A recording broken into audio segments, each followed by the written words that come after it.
Do you miss your diet Lipton decaffeinated, artificially sweetened iced tea? They don't make it anymore, but you can still find it in a few places online, but they want up to like $60 for a jar. Total ripoff. But I've come up with a recipe that I think is pretty darn close. So check it out.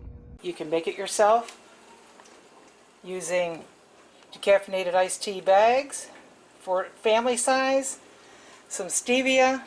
You could probably use a different sweetener if you like, and a Crystal Light, or in this case a Great Value lemonade drink mix, the kind that you would add to a bottle of water.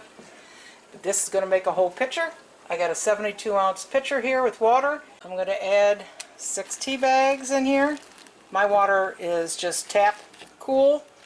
It doesn't have to be hot, even though it's not cold brew, because it will still seep over a period of time. I'll let it sit usually about an hour or so. So it's been about an hour. I'm pretty happy with the way it looks. So I'm going to remove them.